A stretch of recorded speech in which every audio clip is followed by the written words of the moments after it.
வணக்கம் மக்களே, welcome back to Deena's kitchen. இனி நம்ம கிச்சனில் பார்க்க போது ஒரு சூப்பரான சப்பாத்தி எப்படி பண்ணுறது. அது மட்டும் இல்லை, இந்த சப்பாத்திக்கு தொட்டுக்க வெள்ளை குருமா.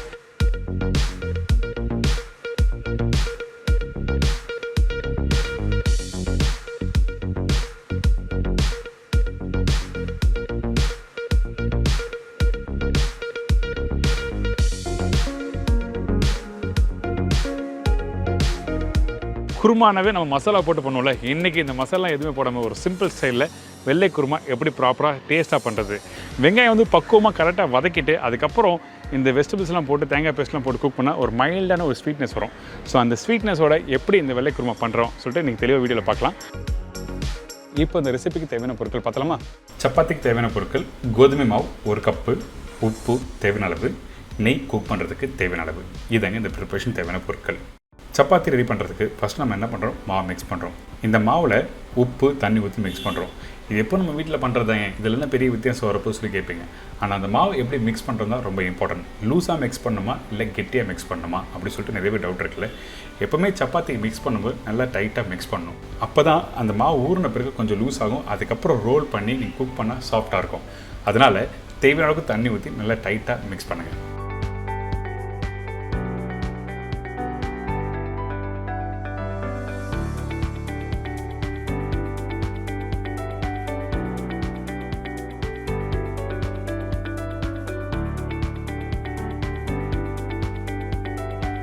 அப்பப்போ கொஞ்சம் லைட்டாக தண்ணி தெளித்து நல்லா மிக்ஸ் பண்ணிக்கலாம். கெட்டியாக நல்லா மிக்ஸ் பண்ணி எடுத்துங்க. எடுத்த பிறகு நீங்கள் கையில் எடுத்து பார்த்தீங்கன்னா இந்த மாதிரி இருக்கும். நல்ல கெட்டியாக இருக்கும், டைட்டாக இருக்கும்.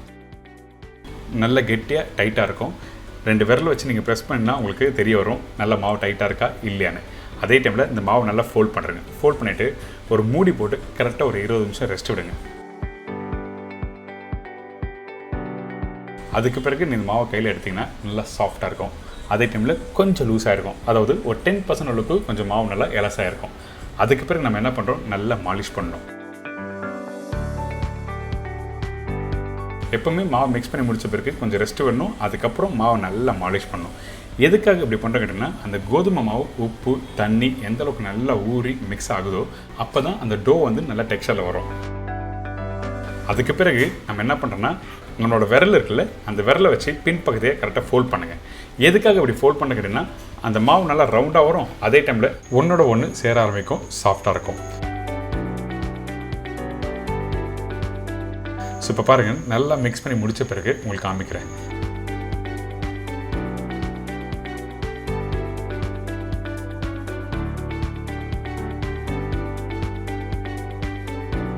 நல்லா ஷைனிங்காக இருக்கா? இந்த மாதிரி தான் வரும். அதனால தான் எப்பவுமே மாலிஷ் பண்ணணும். அதுக்கப்புறம் மாவு நல்லா மிக்ஸ் பண்ணி ஃபோல்ட் பண்ண சொல்கிறேன். இதுக்கப்புறம் ரஃப்பாக கட் பண்ணுறோம். கட் பண்ணிவிட்டு பேடாக கட் பண்ண போகிறோம். அதாவது ரவுண்டாக வந்து சப்பாத்திக்கு தேவையான அளவுக்கு நம்ம கட் பண்ண போகிறோம். இது எப்படி பண்ணுறது காமிக்கிறேன். கட் பண்ணி வச்சுருக்க 5 சப்பாத்தி மாவை எடுத்துக்கங்க. அதுக்கு பிறகு ரஃப்பாக உங்கள் விரல் வச்சு லைட்டாக நீங்கள் ப்ரெஸ் பண்ணுறீங்க. ப்ரெஸ் பண்ணி முடித்த பிறகு நம்மளோட கை இருக்குல்ல, பெரிய விரல் அதுக்கு பக்கத்தில் ஒரு சின்ன விரல் இருக்கும். அதுக்கு நடுவில் வச்சு லைட்டாக ப்ரெஸ் பண்ணால் இந்த மாதிரி ரவுண்டாக வரும். இதுக்கு பிறகு நீங்கள் ரஃப்பாக ரோல் பண்ணுங்கள். எதுக்காக அப்படி பண்ணுறேன் கேட்டிங்கன்னா, நீங்கள் கட் பண்ணி முடித்த பிறகு சம்டைம் நீங்கள் பார்க்கும்போது ஒரு சைடு நல்லா ஃபினிஷிங்காக இருக்கும், இன்னொரு சைடு ஃபினிஷிங்காக இருக்காது. இந்த மாதிரி வராமல் இருக்க தான் இந்த மாதிரி ரோல் பண்ணணும்னு சொல்கிறேன். இதே மாதிரி இப்போ எல்லாத்தையும் ரெடி பண்ணி வச்சுருக்கேன். இதுக்கப்புறம் அந்த சப்பாத்தி எப்படி ரோல் பண்ணுறோம் ரொம்ப இம்பார்ட்டன்ட். திக்காக இருக்கணுமா மெலிசாக இருக்கணுமா சொல்லி கேட்டிங்கன்னா இப்போ நான் சொல்கிறேன். ஃபஸ்ட்டு கொஞ்சம் கோதுமை மாவு போடுங்க. அதுக்கப்புறம் ரெடி பண்ணி வச்சுருக்க அந்த பேடாவை ரோல் பண்ண ஆரம்பிங்க.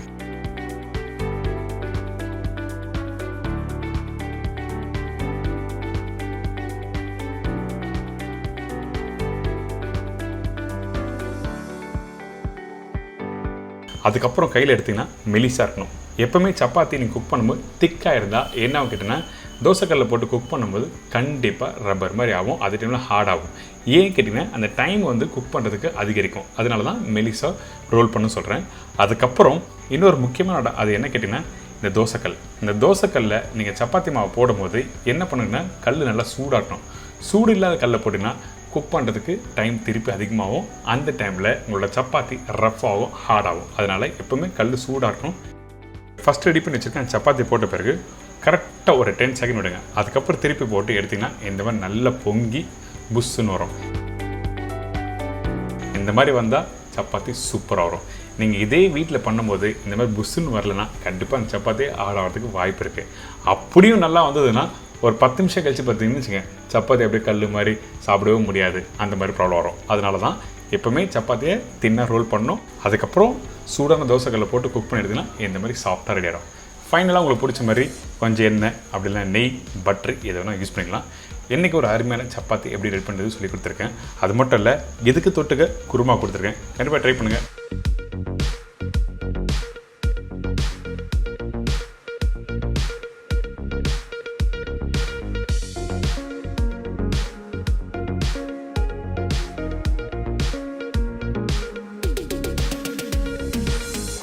மிக்ஸ் வெஜிடபிள் 1 பவுல், தேங்காய் 4-5 பத்தை, முந்திரி பருப்பு 15-18 நம்பர், வெங்காயம் 2 நம்பர், தக்காளி 1 நம்பர், பச்சை மிளகாய் 4-5 நம்பர், இஞ்சி பூண்டு பேஸ்ட் 1 டேபிள் ஸ்பூன், சோம்பு 1 டீஸ்பூன், முழு கரம் மசாலா தாளிப்புக்கு தேவையான அளவு, மஞ்சத்தூள் சிறிதளவு, தனியா பவுடர் 1/4 டீஸ்பூன், கருவேப்பிலை தேவையான அளவு, கொத்தமல்லி தேவையான அளவு, உப்பு டு டேஸ்ட், ஆயில் சமைக்கிறதுக்கு தேவையான அளவு. இதாங்க இந்த ரெசிபிக்கு தேவையான பொருட்கள். இந்த வெள்ளை குருமா பண்ணுறதுக்கு நம்ம என்ன பண்ண போகிறோம்னா, ஃபஸ்ட்டு நம்மக்கிட்ட இருக்க தேங்காய், முந்திரி, சோம்பு, பச்சை மிளகாய் இது எல்லாத்தையும் ஒன்றா போட்டு அரைக்க போகிறோம். அதனால் நான் சொன்ன ரேஷியோவில் கரெக்டாக அரைச்சிருங்க. இந்த இடத்துல முந்திரி ரொம்ப இம்பார்ட்டன்ட். ஏங்கிட்ட அந்த முந்திரி போடும்போது அந்த ரிச்னஸ் கொடுக்கும். அதனால தான் முந்திரி பருப்பு இந்த தேங்காயோட போட்டு அரைக்கிறோம். அதே மாதிரி தேவையான அளவுக்கு தண்ணி ஊற்றி ஃபஸ்ட்டு கொஞ்சம் குறைன்னு அரைச்சிருங்க. அதுக்கு பிறகு தேவையான தண்ணி திருப்பி ஊற்றி அரைக்கலாம். ஏன் கேட்டனா, கொஞ்சம் தண்ணி அதிகமாகிடுச்சுன்னா அரைக்கிற பக்கம் கரெக்டாக வராது. அதனால தான் நம்ம என்ன பண்ணுறோன்னா, ஃபஸ்ட்டு கொஞ்சம் குறைன்னு அரைச்சிட்டு அதுக்கு பிறகு இன்னும் கொஞ்சம் தண்ணி ஊற்றி நல்லா அரைச்சிருங்க.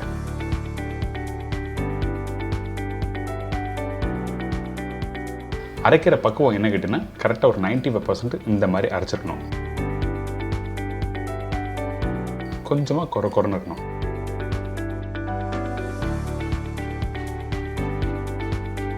இப்போ குருமா எப்படி ரெடி பண்ணுறது பார்க்கலாம். இந்த குருமா வெங்காயம் வதக்கிற பக்கம் ரொம்ப இம்பார்ட்டன்ட். அதனால் ஃபஸ்ட்டு நம்ம என்ன பண்ணுறோம், எண்ணெய் ஊற்றிருக்கேன். எண்ணெய் கொஞ்சம் சூடான பட்டை, லவங்கம், ஏலக்காய், பிரிட்ஜி இலை எல்லாத்தையும் போட்ட பிறகு கொஞ்சம் சோம்பு போடுறோம். நல்லா பொரிஞ்சு வரட்டும். அதுக்கு பிறகு வெங்காயம். இந்த வெங்காயம் நல்லா பொடிசாக கட் பண்ணி வச்சுருக்கேன். வெங்காயம் போட்டிருக்கேன். அதுக்கு பிறகு கொஞ்சம் கருவேப்பிலை, பச்சை மிளகாய். காரத்துக்கு ஏற்ற மாதிரி நீங்கள் 1-2 பச்சை மிளகாய் எக்ஸ்ட்ரா போட்டோன்னா போட்டுக்கலாம். ஒன்றும் தவறு எதுவுமே இல்லை. இப்போ இந்த வெங்காயம் கொஞ்சம் லைட்டாக வதங்கி வரதில்லை. இது வதங்குற பக்குவம் என்ன கேட்டால், கரெக்டாக 40-50% அளவுக்கு வதங்கிருக்கணும். எப்போவுமே குருமா ப்ரிப்பரேஷன் பண்ணும்போது வெங்காயம் 100% வந்து வதங்கக்கூடாது, சரிங்களா?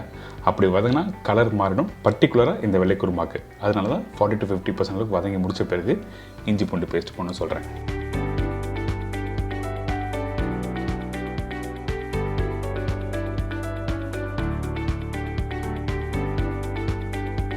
இப்போ இஞ்சி பூண்டு பேஸ்ட் போட்டு நல்லா வதக்கியாச்சா? இதுக்கு பிறகு தக்காளி வந்து நான் பாதி தக்காளியை கொஞ்சம் பொடிசாக கட் பண்ணி போட்டிருக்கேன். மீதி தக்காளி கடைசி யூஸ் பண்ண போகிறேன். இதுக்கு பிறகு தனியா பவுடர் இந்த இடத்துல 1/4 டீஸ்பூன் போட்டிருக்கேன். அதே டைம் மஞ்சத்தூள் சிறிதளவு, ஜஸ்ட் பிஞ்ச் போட்டால் போதும், அதிகமான மஞ்சத்தூள் வேண்டாம். அதுக்கு பிறகு தேவையான உப்பு, காய்கறி எல்லாத்தையும் நம்ம போட்டுறோம்.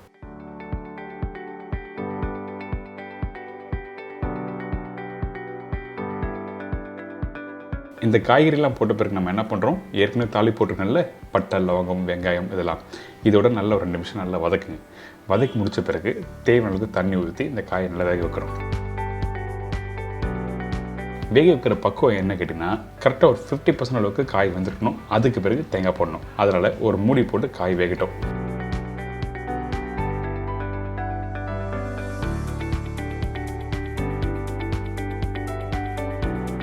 அதுக்கு பிறகு இந்த காய்கறி எடுத்து பார்த்தீங்கன்னா இந்த மாதிரி 50% அளவுக்கு வெந்திருக்கும்.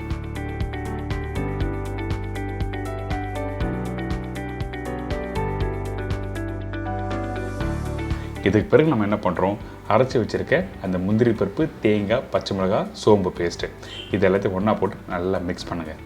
இந்த இடத்துல தேவையான அளவுக்கு கொஞ்சமாக தண்ணி ஊற்றி குக் பண்ணலாம். ஆனால் அதிகமான தண்ணி ஊற்றினீங்கன்னா உங்களுக்கு டெக்ஸ்சர் கொடுக்காது. அதனால தான் நீங்கள் தேங்காய் பேஸ்ட் திக்காக போட்ட பிறகு கொஞ்சமாக தண்ணி ஊற்றி அதுக்கப்புறம் குக் பண்ண ஆரம்பிங்க.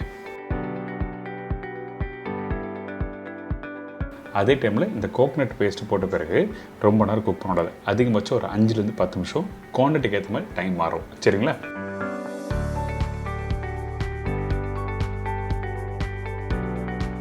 அந்த கிரேவி டெக்ஸ்சர் கையில் எடுத்து பார்த்தீங்கன்னா தெரியும், ஒரு ஸ்மூத்தான டெக்ஸ்சர் கொடுக்கும். அந்த மாதிரி கரெக்டாக வந்த பிறகு ஆஃப் பண்ணுறேங்க.